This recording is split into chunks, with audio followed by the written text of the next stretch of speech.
So it would be somewhat repetitive, but the reality is that we went on a mission really in 2009. 2002 I got a real estate license. So I started as an agent on a team. Most of you probably heard this story, but I started really while I was looking for my next project. I really wasn't super excited about real estate, but I was doing websites for actually community-based websites for Chamber of Commerce's. And in 2002, I was selling some ads for $25 a month, and a realtor that I was trying to sell an ad to, his email bounced, and so I sent an email a week later, it bounced again, so I called him up and said, hey, your email bounced. He was a top agent in the area, and he said, well, it hasn't worked for like 3 months. I'm like going, how are you the top agent and your email doesn't work? But, so I said, well, let me take a look at it. So I actually fixed his email so I could send him an email. And then he said, well, you know what you're doing, why don't you come work for me? And I said, okay, sure. So I started to do website development work for him and started to generate some leads for him. And I was, at the time, I was 35 and he was 62, 63 at the time. And he started generating some leads and he goes, Glenn, you need to get your real estate license. And I'm like, I need a real estate license like I need a hole in the head. That was literally my opinion, but he said, and I think I actually said that to him, and he said, well, what would it take to get a real estate license? I said, I don't know, guarantee me $3,000 a month. And he said, fine. I'm crap. So then I said, okay, well here's the deal. I'm kind of an internet guy. I'll generate leads, but I won't be sitting open houses. I won't wear a realtor pin to the grocery store. And it's either going to work or it's not going to work. And he said, fine. And then another month went by and he said, Glenn, why don't you have a real estate license yet? And I was doing website development work. And I said, well, Hugh, I get paid $60 an hour to actually do website development work. And so he said, I'll pay you $60 an hour to study for your exam. So he was not taking no for an answer. So I got paid like whatever that works out to, $60 an hour times 30 hours. So I got paid to actually get my real estate license. And I came in, one of the cool things about it is I had some business constraints. And I'm really big on business constraints. And you'll see it a little bit in how we built the eXp model, but the business constraints I set up with right up front was I was going to build the online side. And so I was really focused.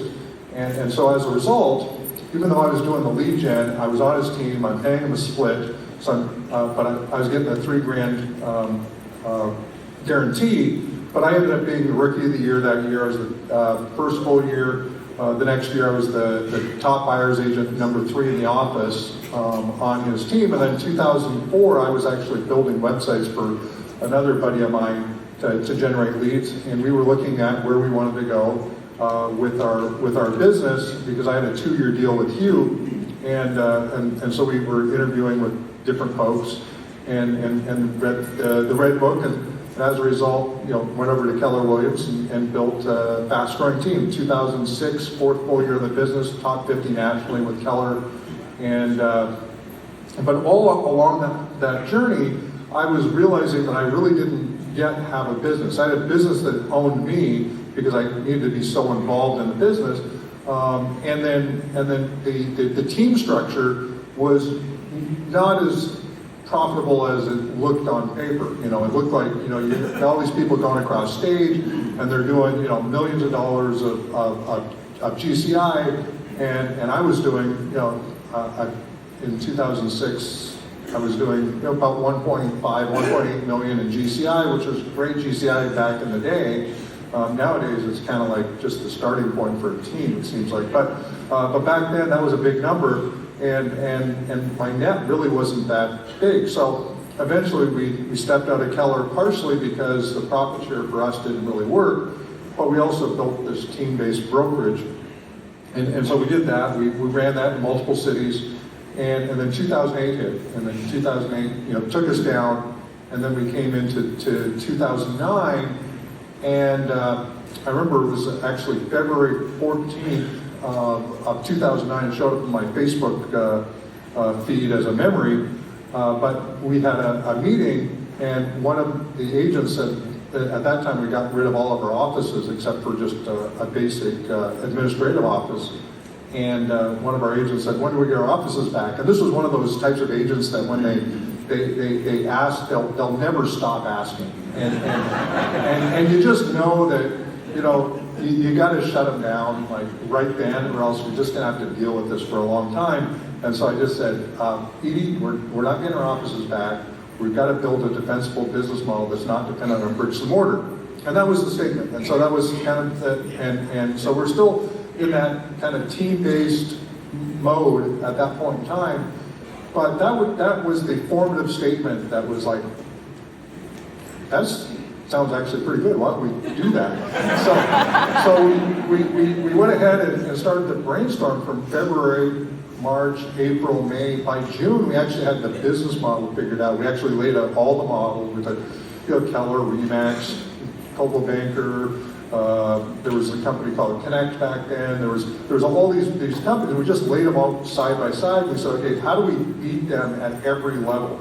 And the one thing I loved about Keller Williams was the idea of the profit share. I loved their 7-level model, and I remember it was 2007 when I got my 1099, and when I got that 1099, I found out I got $6,000 in profit share from the previous year with 184 people in my profit share group. I was like, this is work, and this is another one of those formative statements. I said to a couple of guys in the office when I came in, I was frustrated. I said, okay, if we ever build a company, we're going to do revenue share, not profit share. And so that was like, yes. So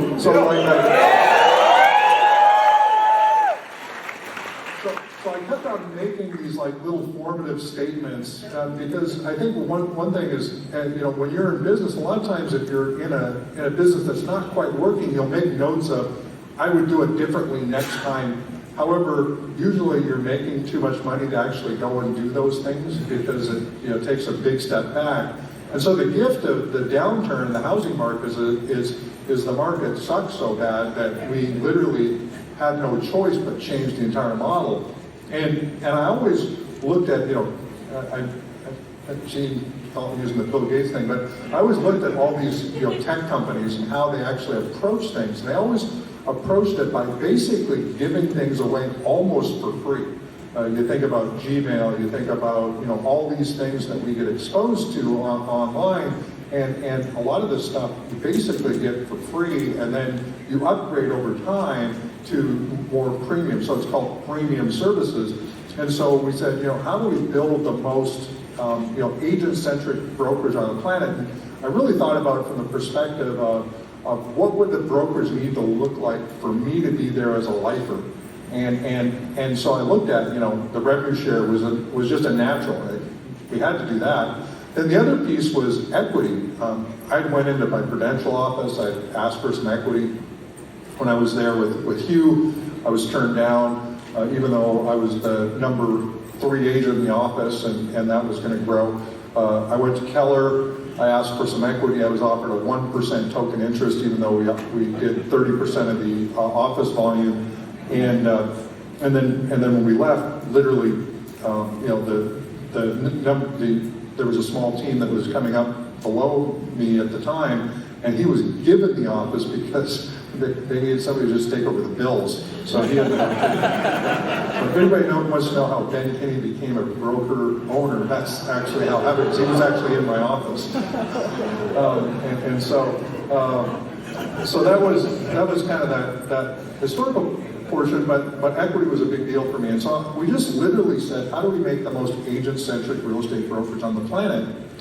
And it really comes down to how do you build a scalable business? A truly scalable business solves a big problem that hasn't been solved before. And for real estate agents up until really eXp never really had a retirement program. I think that was brought up earlier. There was not a retirement program in real estate. And so the big need was, how do we build a real estate brokerage that actually creates a true meaningful retirement? And how do we make sure that this thing wins over the long haul? And so that's one of the reasons why you always hear us talking about building the most agent-centric real estate brokerage on the planet. That's what we go and do every day. Jeff, Michael, Jim, Amy, Jen, who else here is on leadership? Dave's here somewhere. Where's Dave? Okay. So, but you look at that's the mantra that we have, is just how do we build the most agent-centric real estate brokerage on the planet? And it really is the rallying cry. The purpose of an organization is not to make money; it's a byproduct of doing something well. And so when you think about building the most agent-centric real estate brokerage on the planet, some of you guys asked me the slide yesterday when Dave put up there, NPS. There was somebody leaned over. What's NPS? Like you don't know what NPS is? And I'm sure most of you probably don't know what it is, but it's called Net Promoter Score. It's on a scale of 0 to 10. How likely would you refer a friend or colleague to join eXp? And that actually gives us meaningful data around how do we continue to be the most agent-centric real estate brokerage on the planet. And I love the numbers too. I think he had 74s up there for most of the stuff in terms of NPS. And I've actually been thinking about in the background, I used to use this and Jason Guessing and I, back in 2014 and 15, we started to play with NPS, and then 15, 16, it sort of got implemented, and then it fell off, and then got implemented, and then it fell off, and then Jeff joined us. Jeff made it part of our ecosystem. He really made it part of how we measure the organization. So NPS allows us to continue to be super agent-centric, but we used to have the thing that when we're over 70, the company's growing, and when we're below 70, it's struggling a little bit. And I'm starting to think about the fact that, we need to strive for, 75s, 76s, 80s, which would be unheard of. 70s already world class. I'm thinking, how can we go from a 70 to an 80? Something that would be entirely unheard of. How do we do something crazy and audacious? Because that's actually what it's going to take to be 500,000 agents in 5 years. And that's our commitment. Our commitment's to actually...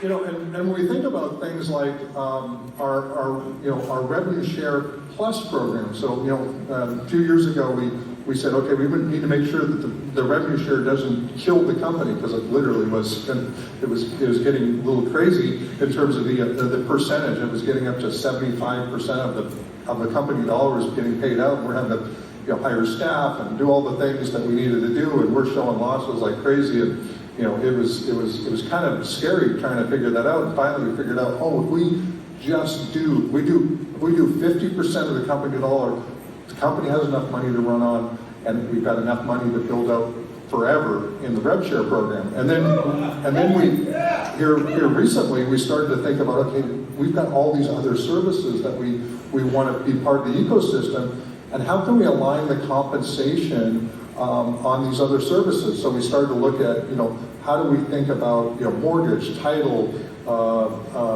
coaching, and all these other things. And we started to play with the idea that what if we took 50% of the net profit from those things and actually added it and enhanced the revenue share program at 50% of company dollar. We actually enhance it so that literally that number can just go up, and as Dave said, can go up pretty much unlimited. It's really how creative can we be in terms of finding products and services. So, wanted to bring up also right now. I'll bring up Glenn Stearns and Sean Patrikas, but the Success Lending has been growing. We've been growing that footprint now. We've started working on it. Really, last year at this event was the first time that we brought our leadership teams together. Kind Lending and eXp got together here at Cabo for the first time to actually chat about what this might look like if we could put it together. And a year later, I'm going to have Glenn and Sean come up and actually talk about what has happened in the last year, where are we at, and then I'll jump back up on stage after they're done. So Glenn Stearns and Sean Patrikas.